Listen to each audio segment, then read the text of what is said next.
Just into the newsroom now, the Supreme Court has agreed to take up a case from Colorado to decide whether state and local governments can enforce laws banning conversion therapy for LGBTQ+ children.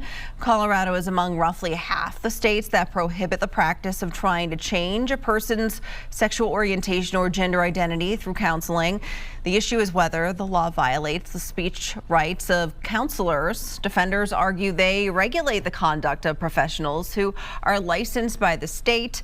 This comes as President Trump has issued bans on the transgender community, including military service and ending federal funding for gender-affirming care. Meantime, former central banker Mark Carney will serve as Canada's next prime minister. He's going to take over for Justin Trudeau, who announced his resignation in January.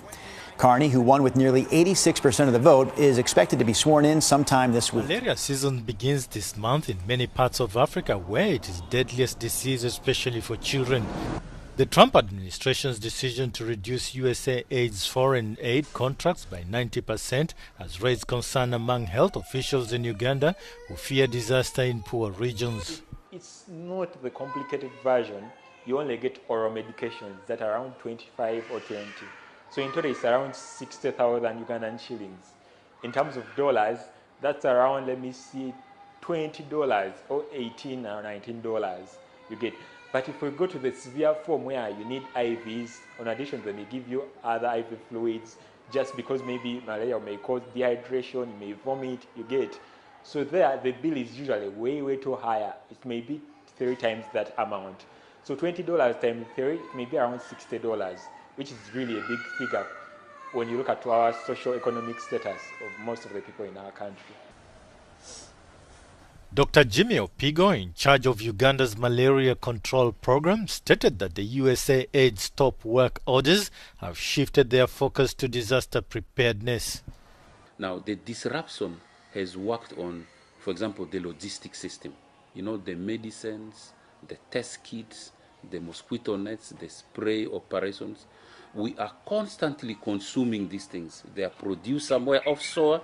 They have to be shipped, warehoused, and moved to service delivery points. So right now, this process has been interrupted. Meanwhile, the service delivery points are exhausting what they had at hand, which can hardly last 1 month. So the catastrophe is really going to ensue or unfold towards the end of this month. A year of supply chain disruption by the U.S. could lead to 15 million more cases and 107,000 deaths. として安全性や信頼性を確保しなくてはいけないと思っています。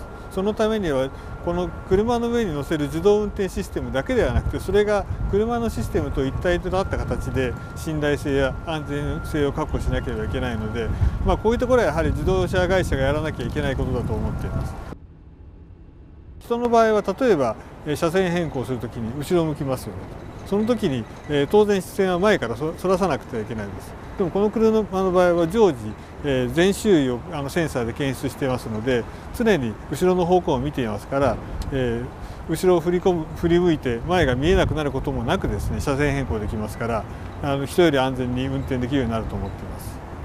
本社で入ってますので、行き先をちょっと設定します。Yeah, expectation for a commercial service is very high, right? Customer expects perfect quality for any service, like restaurants or drivers and anything. And yeah, and this kind of auto driving is a service or a product from company, and everybody expect high quality, perfection. And yeah, small mistakes is not acceptable. Yeah. And another important problem is that who is take responsibility, right? Human driving, driver takes responsibility. It's so clear, but nobody is driving. We still don't know who take responsibility, right? So. Travel chaos grips key German airports. Air passengers have been left in the dark as workers of 13 key airports stage a one-day strike over pay. The nationwide strike has caused a major inconvenience for air travelers as Frankfurt and Munich airports, among others, have taken a hit.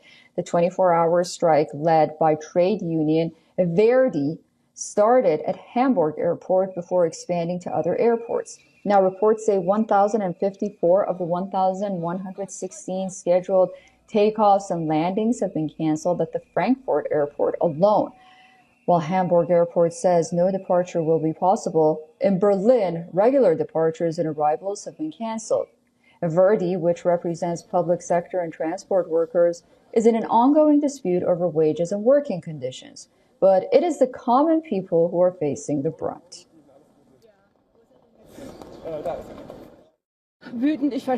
Angry? I understand when they strike, what they want and what they're fighting for, but it's difficult when you're dependent on the flight and you have to organize everything. It's difficult. Verdi demands 8% pay hike for airport officials along with higher bonuses and extras. These demands have been rejected by the employers so far. The next round of talks is set to take place in Potsdam on March 14th.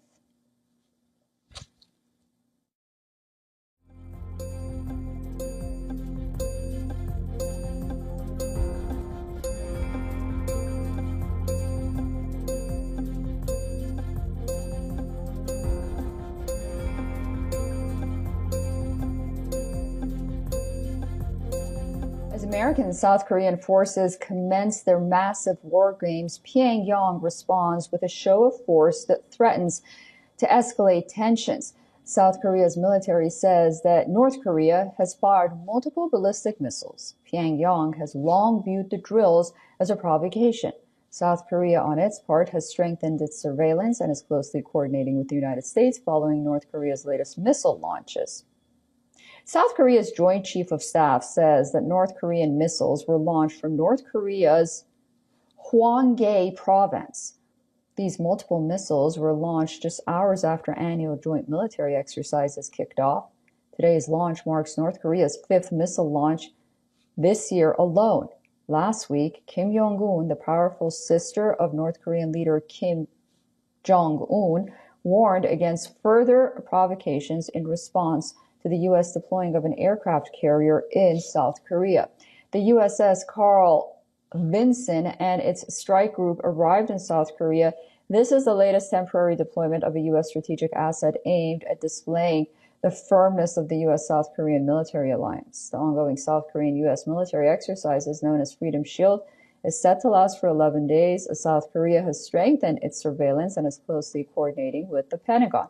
North Korea's foreign ministry warned that the Freedom Shield drills could spark a quote-unquote physical conflict on the Korean peninsula and calling them an aggressive and confrontational war rehearsal. The U.S. stations tens of thousands of its soldiers in South Korea, and the allies regularly stage joint drills, which they describe as defensive in nature. But such exercises infuriate Pyongyang, which regards them as rehearsals for invasion and routinely responds with weapons tests of its own. Relations between Pyongyang and Seoul have been at one of their lowest points in years, with the North launching a flurry of ballistic missiles last year. Now, the joint U.S.-South Korea will involve live, virtual, and field-based trainings. According to a Washington statement, the exercise will run until March 20th. The latest exercise comes after 2 South Korean Air Force fighter jets accidentally dropped 8 bombs on a village during a joint training exercise with U.S. forces on March 6. Some 31 people, including civilians and military personnel, were wounded in that incident.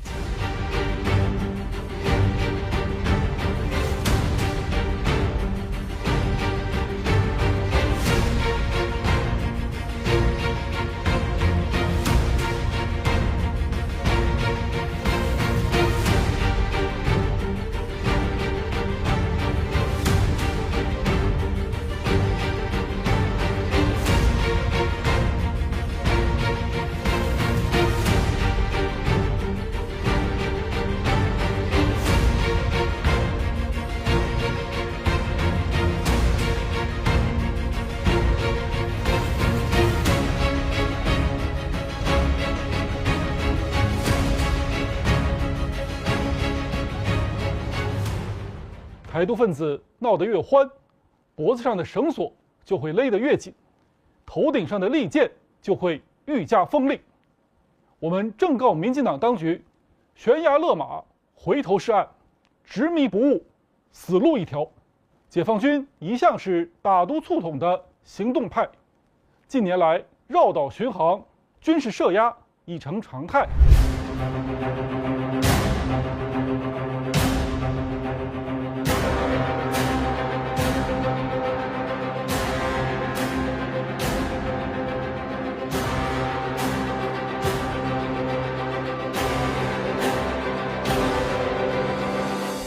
综合考虑国家安全和发展全局需要，保障国防和军队现代化进程同国家现代化进程相适应，全面提高捍卫国家主权、安全、发展利益战略能力，如期实现建军100年奋斗目标。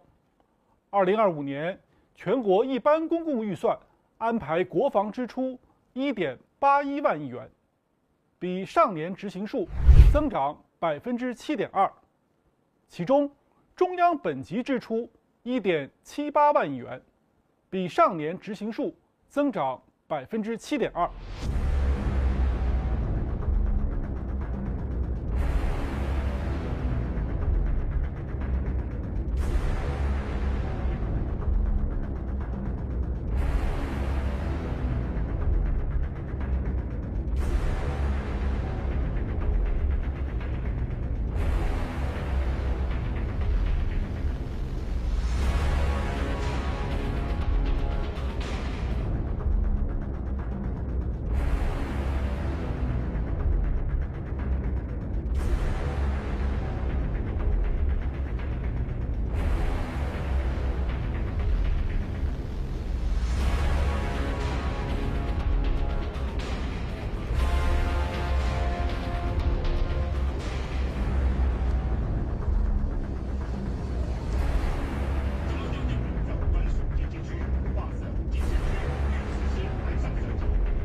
In the UK, it's breaking right now. A U.S. oil tanker has collided with a Portuguese container ship. There is a large fire on the tanker. You can see those images right now. Those are coming into us. The incident happened in the North Sea off the coast of East Yorkshire in England.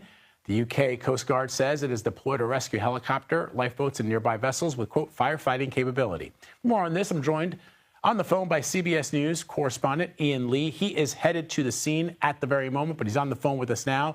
So, Ian, what can you tell us about this collision? What have you learned so far?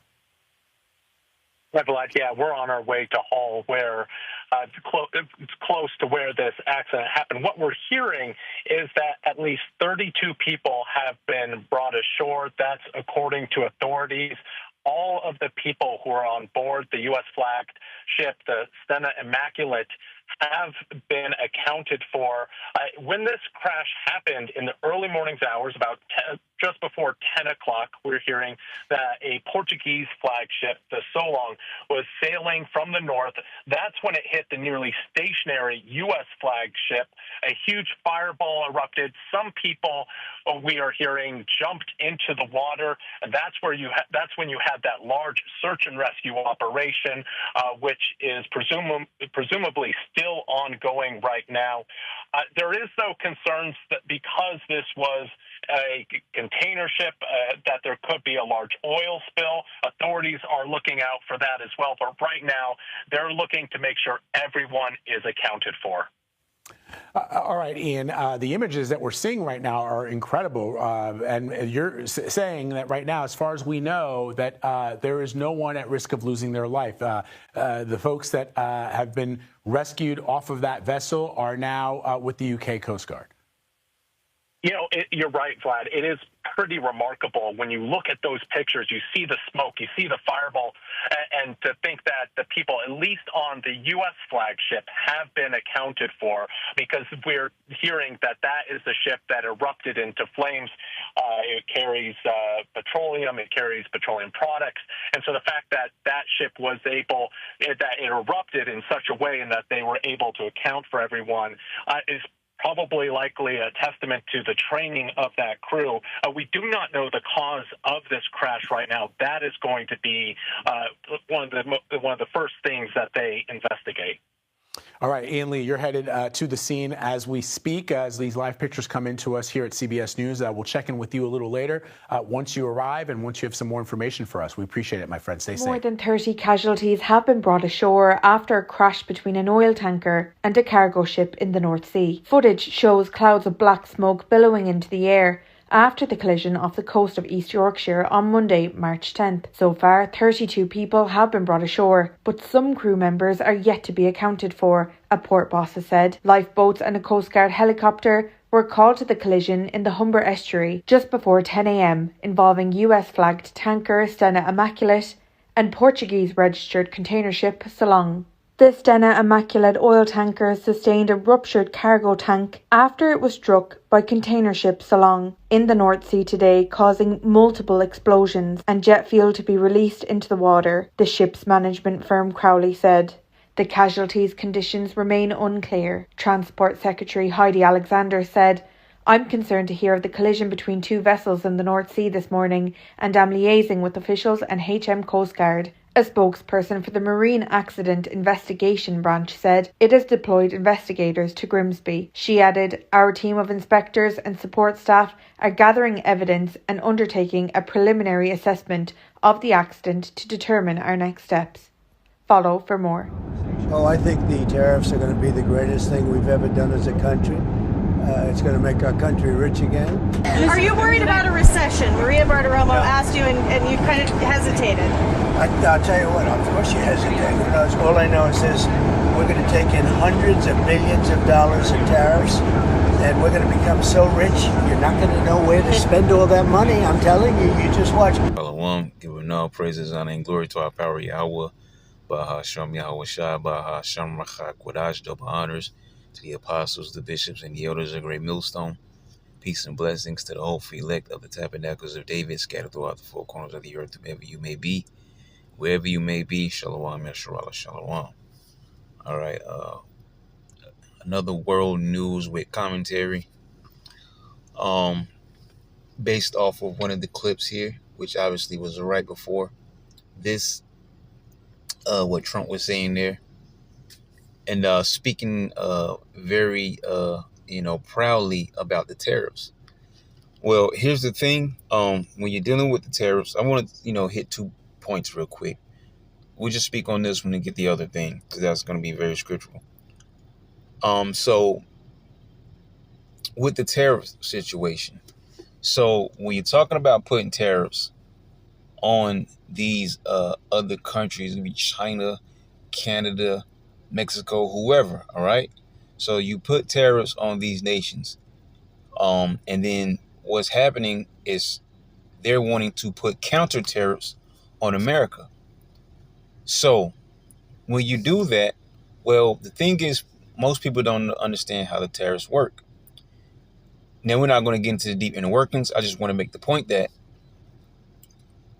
it comes out of the taxpayers' dollars pockets to pay for those, for those tariffs. When he slaps, say 25% tariff or whatever. Okay. All the extra money comes from the pockets of the Americans.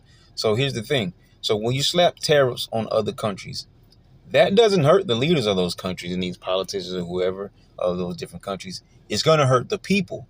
And so when you have several different countries who want to hit back at America doing the same thing on them, it's going to affect the American citizens, but even on a higher level, because you have multiple countries putting tariffs on America.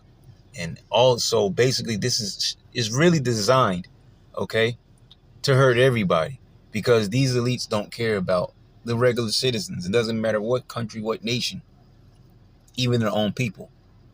They just want everybody under their, rule of thumb, under their system, under their control, okay?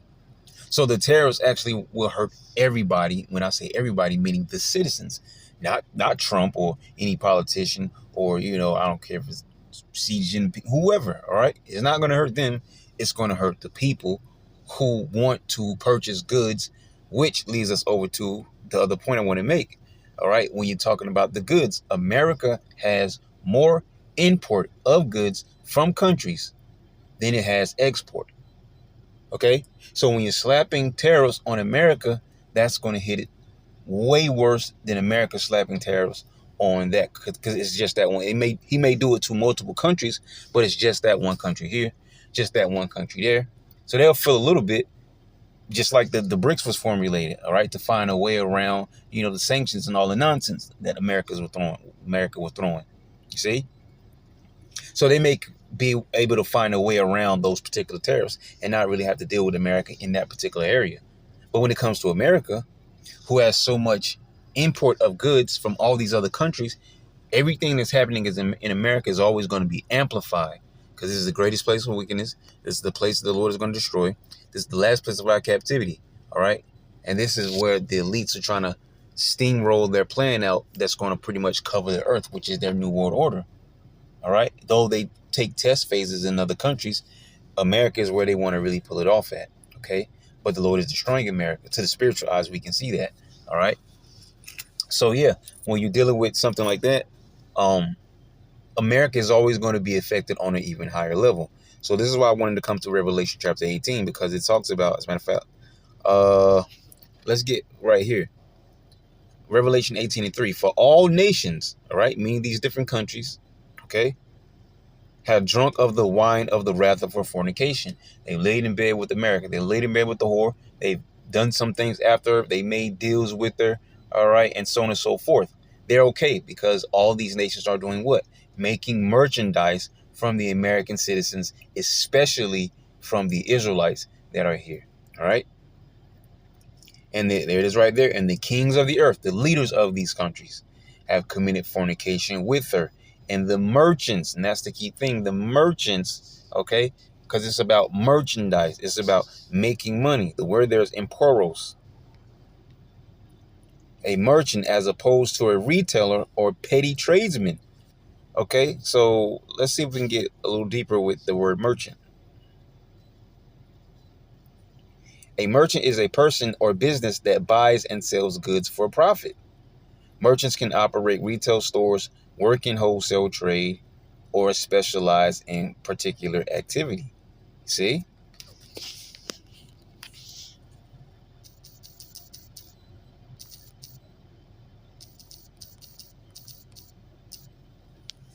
Tariff. A tariff is a tax imposed by the government. And we know who pays taxes? The citizens of that country. You see? A tariff is a tax imposed by the government or a country or by a supranational union on imports or exports of goods. So you have a basic understanding of why I'm going where I'm going with this particular topic. Besides being a source of revenue, there you go. What did Trump say? We're going to get billions and billions of dollars. You're not even going to know how to spend this money, whatever it did. I almost called him a ninja, whatever he was saying, right? We're going to make billions of dollars off the tariffs. I don't know where to spend this money. Talking to him like he had, the doctor with the lollipop with the kid that was leaving the office, right? That's how he was talking to those reporters. Besides being a source of revenue for the government, import duties can also be a form of regulation of foreign trade and policy. This is exactly what Revelation chapter 18 is talking about. Foreign trades and policies and merchants that do business with America off the backs of the American citizens, but more so off the backs of the Israelites. Okay? Because I speak as a man, but I believe we're the majority number here. Possibly we're the majority number here in America, but who knows? It says that taxes foreign products to encourage or safeguard domestic industry. So let's bounce back. All right. So look, one on a journey, whether by sea or by land, especially for trade. So we don't own the boating companies. We don't own the ships that load up the containers. We don't own the boating companies. We don't own the docks. We don't own the containers on the ships, and we don't own the ships that carry the containers to and from different countries, going to and fro with different goods to different countries, right? We're in captivity, okay? So it says one on a journey, whether by sea or by land, especially for trade. A merchant as opposed to a retailer or petty tradesman. So if we go back and keep reading, it says they have waxed rich, see, through the abundance of for delicacies. And abundance says what? Dynamis, strength, power, ability. Okay? Pretty much most of those say the same thing, all right? Look, resting upon armies. Power consisting in or resting upon armies, forces, hosts. But strength, power, ability. And it says waxing rich. Okay? Pluteo. To be rich, to have abundance, because they are what? At ease, like it says in Zechariah. Okay? As long as the Israelites are down, we're okay. They're not in power because the higher ups, I'll say, because not just every regular citizen, the higher ups understand that when the kingdom is established, all the nations will go into captivity. Okay? So it says, of outward possessions, metaphorically, to be richly supplied, is affluent in resources so that he can give blessings of salvation to all. It's more so like a person that has enough so he gives away. Like this dude, he's a phony, but this dude, Mr. Beast, right? Just randomly giving away money. Okay, obviously he's got some kind of contract or deal going, because ain't nobody that's rich just giving away money. Okay, to make rich and rich, spiritual riches be richly furnished. All right, so let's go back. So as a matter of fact, we may actually just read through this, because the whole chapter really makes the point, as I call it, the play-by-play destruction of Babylon, the great America, the West. So it says, I heard another voice from heaven saying, come out of her, my people. Talk about Yahushua, hearing that voice, Yahushua, the voice of a trumpet, right? As the voice of many waters. This is the physical taking up of the elect of the nation of Israel from America, because the missiles are about to hit. Come out of her, my people, which lines up with Isaiah. Enter down to thy chambers, right? That ye be not partakers of her sins. Ultimately, what? The nuclear missiles, as we just mentioned. And that ye receive not of her plagues. For her sins have reached unto heaven, and the Most High hath remembered her iniquities. Reward her even as she rewarded you, and double unto her, double according to her works, in the cup which she hath filled to her double. So let's get into the nitty gritty here. Verse 7 says, how much she hath glorified herself, and lived deliciously. See the word deliciously. Stranio, to be wanton, to live luxuriously. You see? Excessive strength, which longs to break forth over strength. Look, luxury. All right, there's another word. Let's see what it says here. All right, so we can go back, because it actually keeps going there. So it says, for she saith in her heart, I sit a queen, and am no widow, and shall see no sorrow. All right, let's talk about America. Excuse me. Who has never actually experienced war in the States. All right, to the level when you look into other countries where on the news and stuff like that, America has never experienced that. And their pride has deceived them. Thou that dwellest in the clefts of the rock, because they actually think that they're going to go down in history, like the scriptures say, and we thought that their houses shall continue forever. Okay? But here's what the Heavenly Father says. Therefore, because of that pride, right? Therefore shall her plagues come in one day, death and mourning and famine, and she shall be utterly burned with fire. For strong is the Lord Yahweh, the Lord God, who judgeth her. And the kings, these other nations, these other countries, right? More so their leaders, but, their country in general, because they're over that particular country. And the kings of the earth who have committed fornication and lived deliciously with her. How? Off of all these different things they do, taxation, tariffs, off the backs of the citizens, especially the Israelites. All right. All this trade, that's what it's talking about. A lot of trade by sea, incoming, outgoing, import, export. All right. Trade by sea.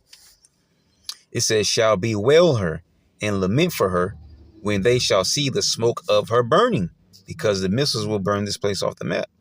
Standing afar off for the fear of her torment, saying, alas, alas, that great city, talking about America, Babylon, that mighty city, for in 1 hour is thy judgment come.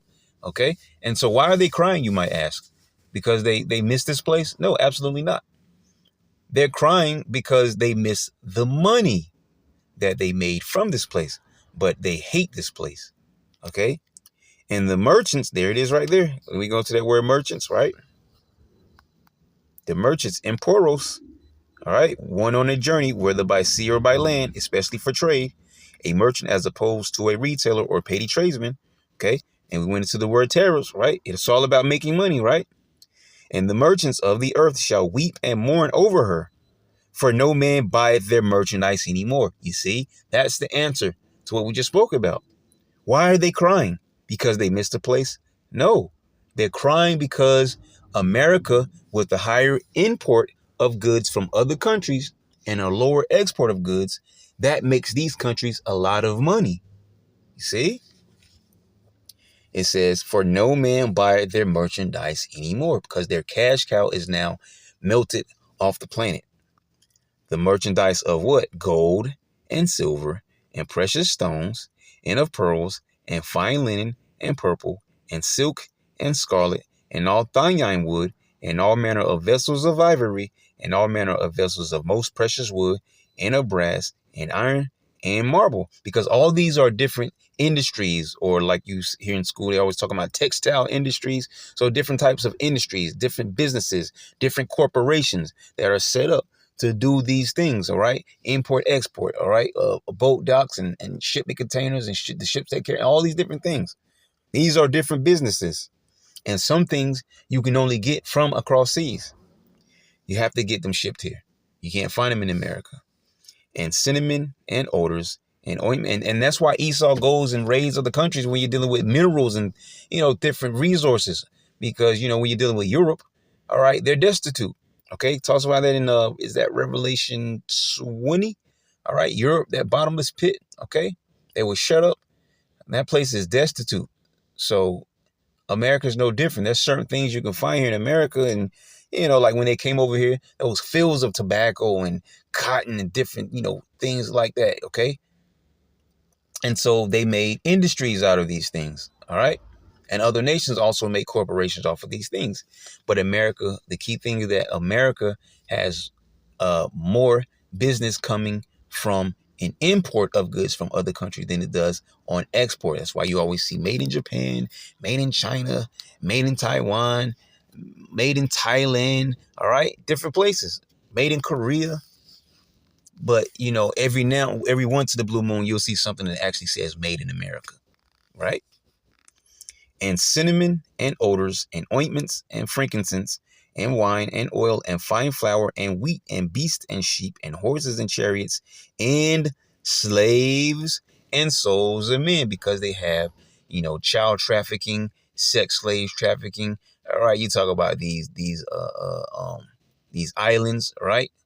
Where they have sex slaves and child trafficking islands and all these different things, and underground tunnels, trafficking children, trafficking women, trafficking boys and stuff like that. All right. These are also businesses, but these are the dark web businesses. Right. Other things can be reared up, erected. You can erect a building here. All right. And, start this company and it trades overseas and all that. But these are secret companies, all right, but they're companies nonetheless.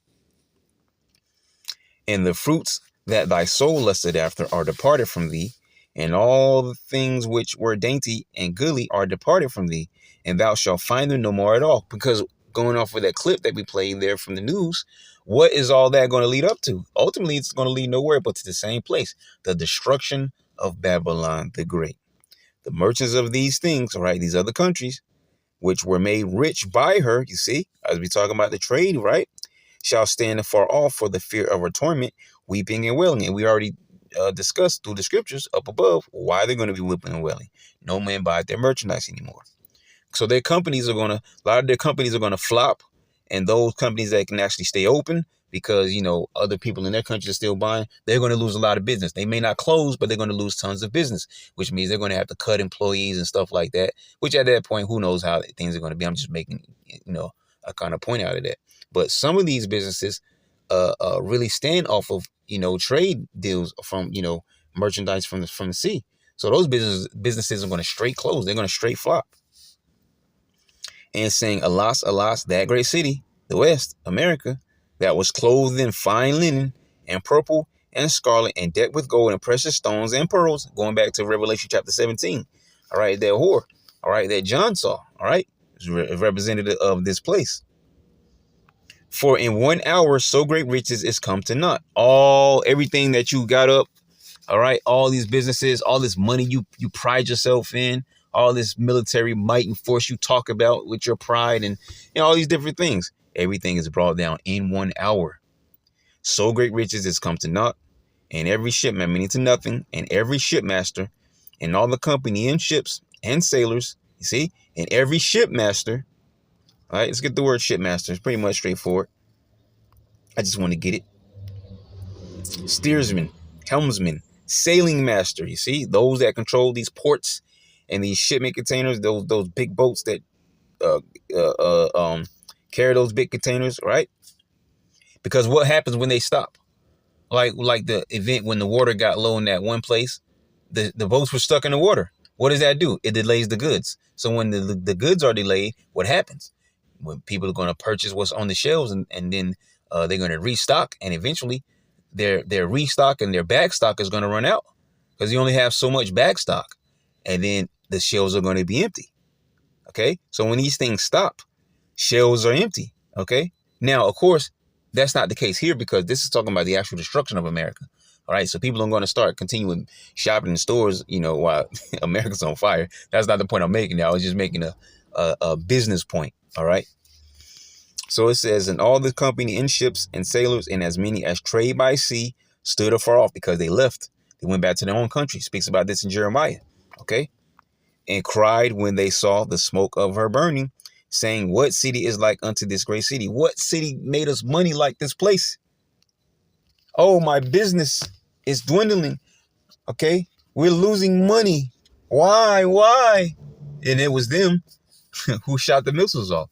Show you the spirit of the Lord is heavy, man, because he's going to make these countries use his weapons. When I say his weapons, about the Heavenly Father's weapons, because he tells you in the scriptures that these are the weapons of mine indignation. Talking about these nuclear missiles. He's going to make them use his weapons on America and then make them cry over it. Hey, that's the Lord, man. Okay. And cry when he's going to sit in the heavens and laugh, right?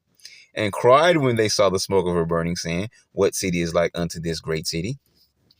And they cast dust on their heads, because, that was, an ancient way of mourning and things of that nature, casting ashes upon your head or dust upon your head and ripping your garment or whatever.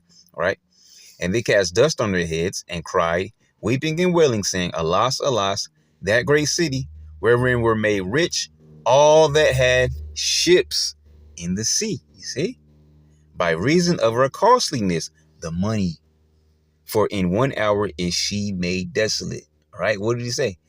Through these tariffs, we're gonna make us a lot of money, and you're not gonna know where to spend this money. Okay, so you say.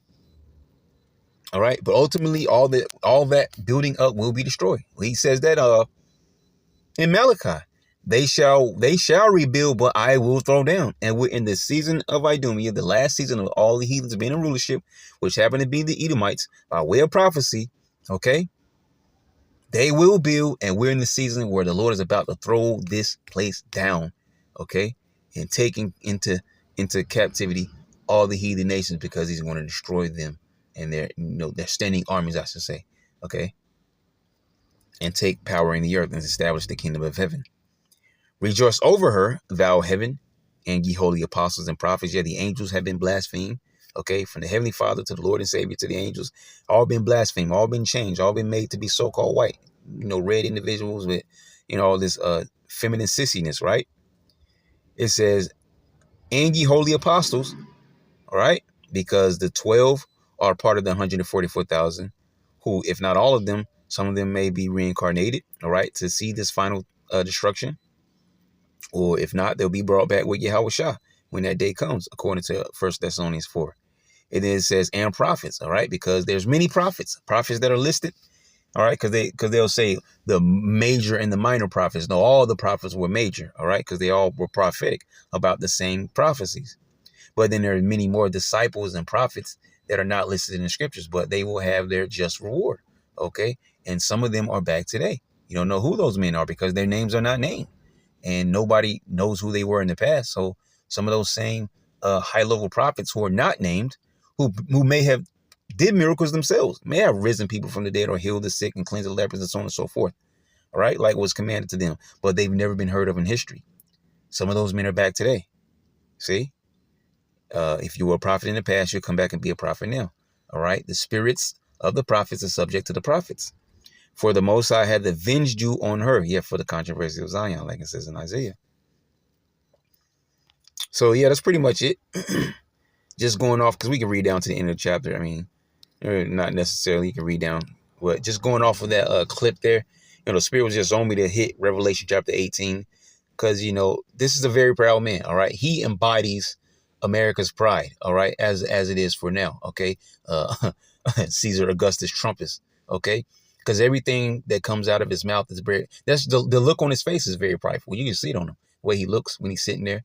It's a prideful face. And a lot of things that's coming out of his mouth is just prideful remarks, all right? Prideful speech, okay? But the Lord is going to bring this place down, man.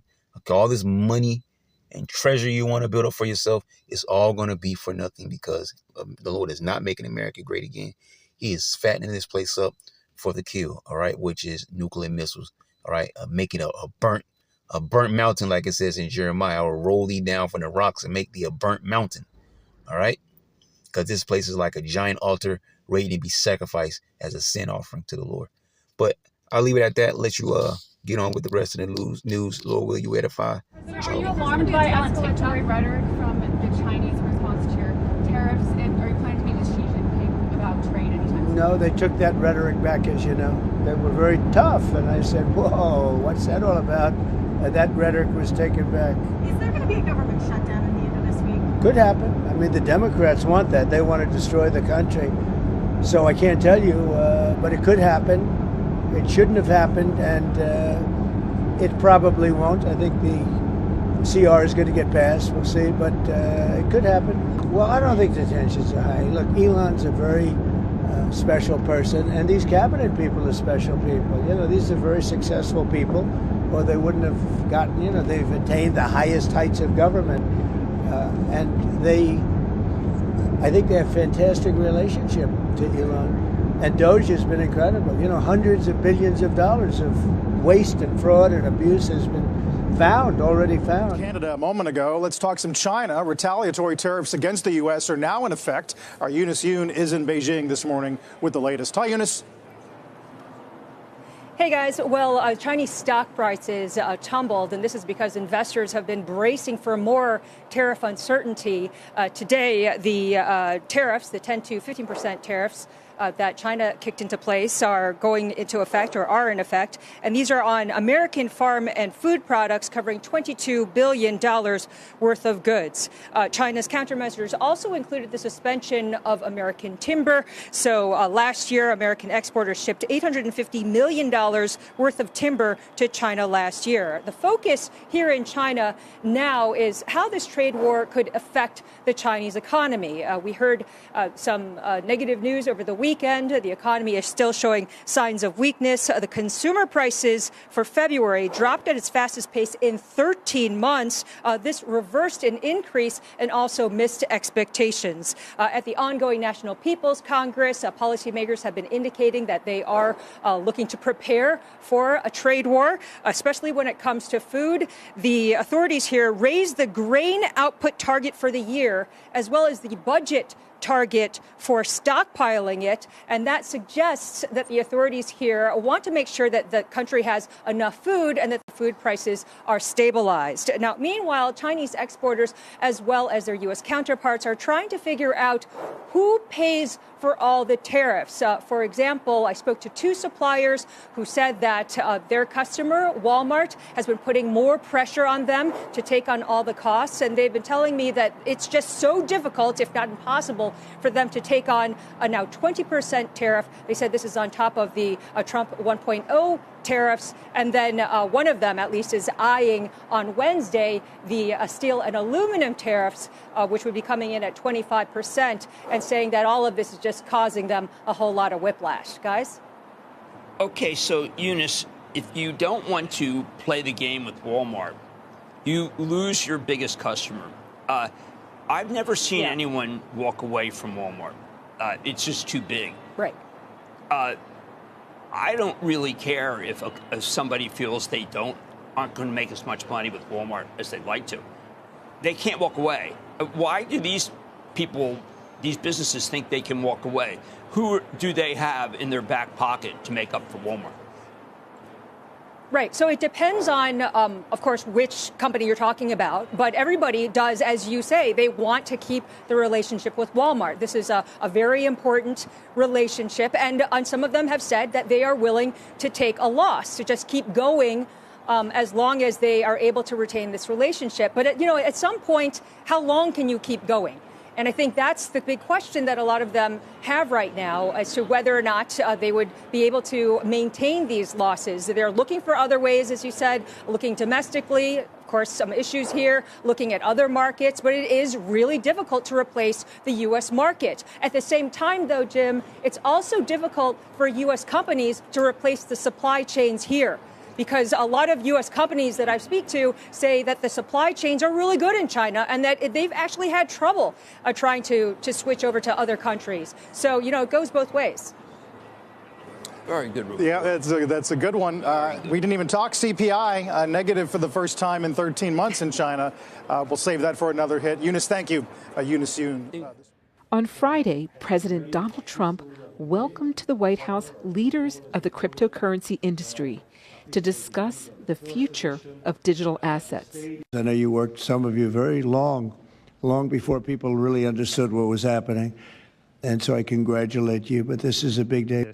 The event signaled a dramatic shift in U.S. policy toward the cryptocurrency industry, whose major players have complained about the Biden administration's regulation and enforcement efforts. Trump made several crypto-related promises on the campaign trail last year, and the crypto industry spent millions of dollars toward his re-election and inauguration. His Securities and Exchange Commission has dismissed litigation against some cryptocurrency companies. My administration also is working to end the federal bureaucracy's war on crypto, which was really going on pretty wildly during Biden. And Trump signed an executive order to create a strategic Bitcoin reserve.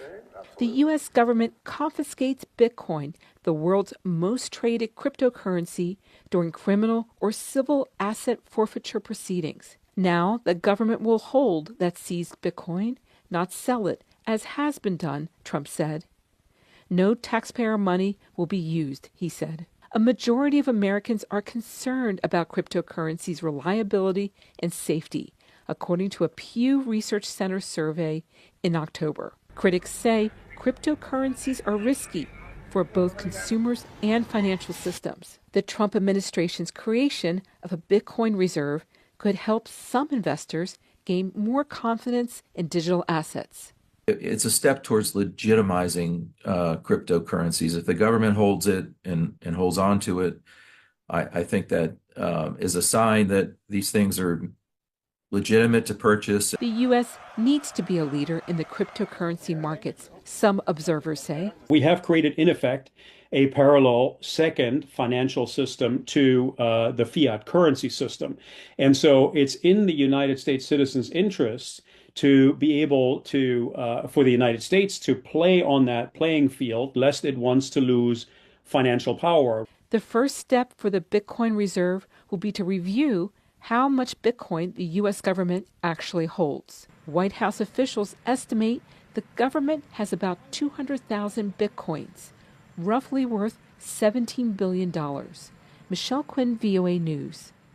Saudi Arabia is going to host a key meeting between the Ukrainians and the Americans over the ongoing Russian war on that country.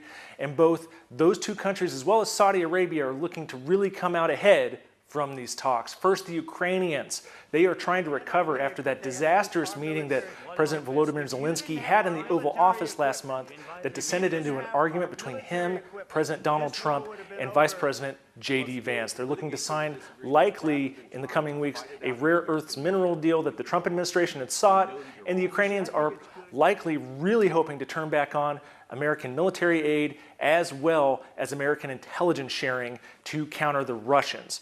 For the Americans, they want to push forward with what Donald Trump wants, which is this peace deal, these peace talks between him and Russian President Vladimir Putin. Now, so far, Trump has been really conciliatory towards Putin. That's raised the concerns of Europeans who are increasing their defense spending.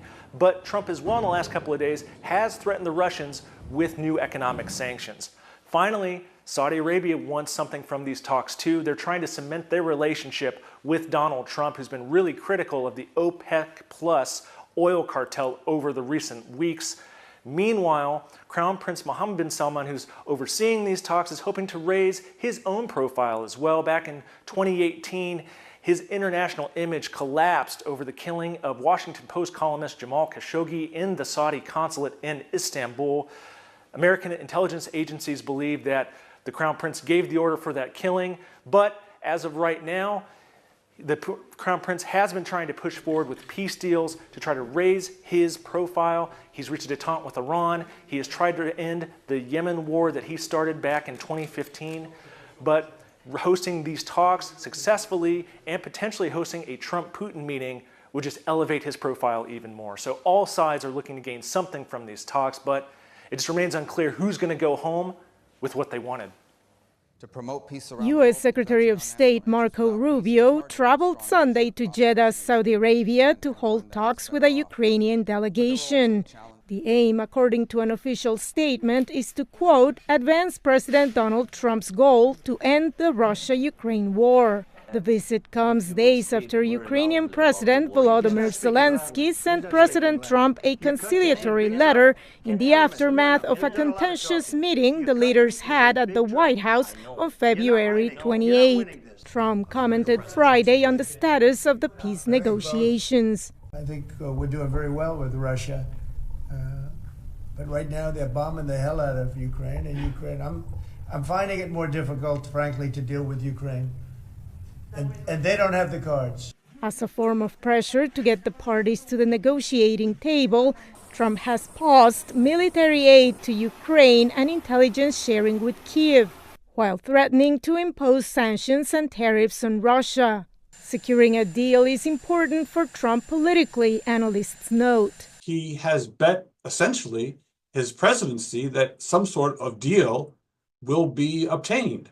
And I don't know, there's so many moving players during these negotiations, whether it's Russia, Ukraine, the EU. Stand with Ukraine. In the lead up to the U.S.-Ukrainian talks in Jeddah, which are expected to last until March 12, supporters of Ukraine rallied Saturday in Washington, while Ukrainian officials denounced a series of Russian attacks over the weekend against Ukrainian targets in Donetsk, among other regions. Israel is ramping up pressure on Hamas to release the remaining hostages.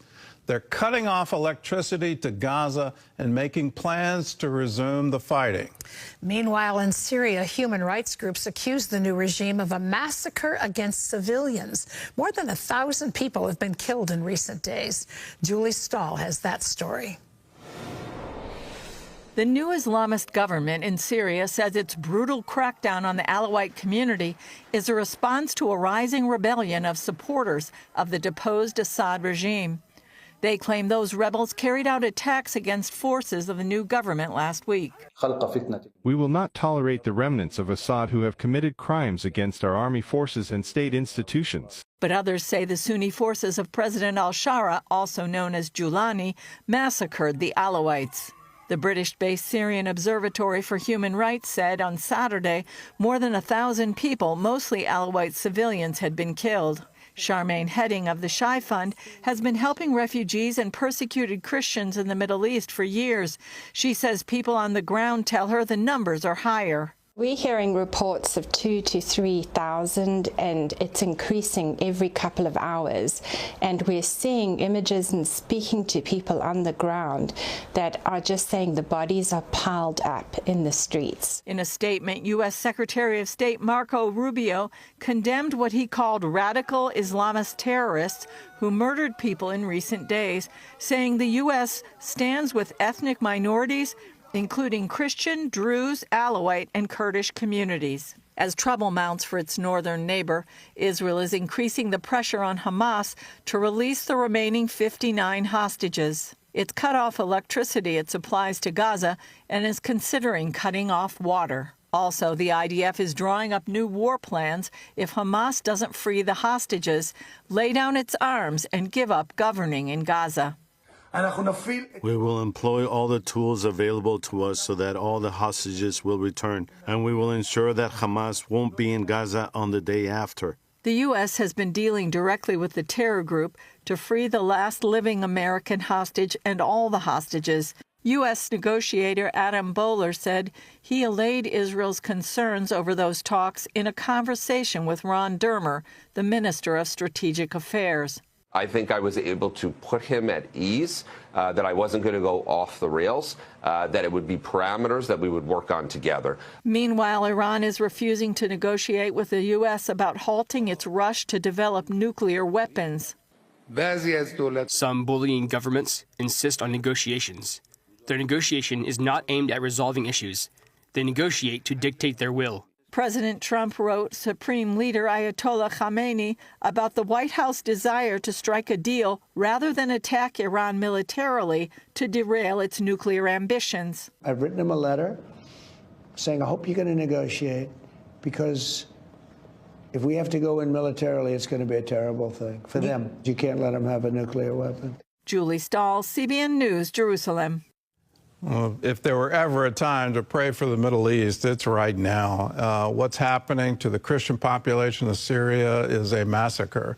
It is genocide, but you're not going to hear that term used on the world stage. You're not going to hear the UN come in and say we need to have the International Court of Justice. We need to have the an announcement that this is an ethnic cleansing happening in Syria, but that is exactly what's happening. The same thing that happened in Iraq. When ISIS took over northern Iraq, there was wholesale massacre of the religious minorities there. And we're seeing the same thing now happening again in Syria, because the current leadership, that group that took power after Assad fled the country and went to Russia, they are out of ISIS. Their ideology is straight from ISIS. So ISIS is trying to perform an Islamic state. And within that Islamic state, if you're a religious minority, you have to submit to Islam. And if you don't, they will kill you. And that is what we're seeing.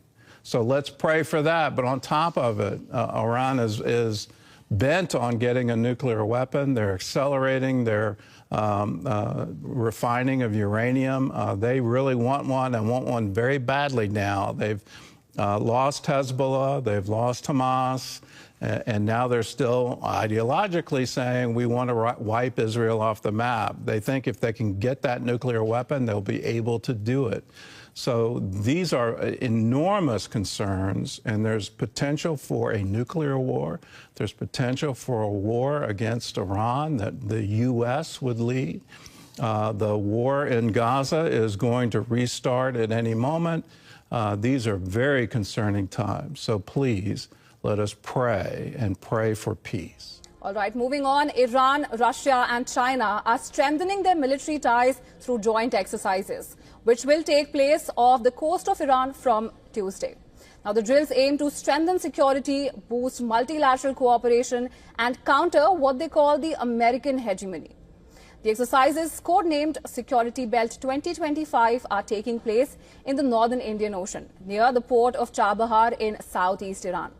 The exercises will include simulated attacks on maritime targets, joint search and rescue drills, spot checks, and arrests.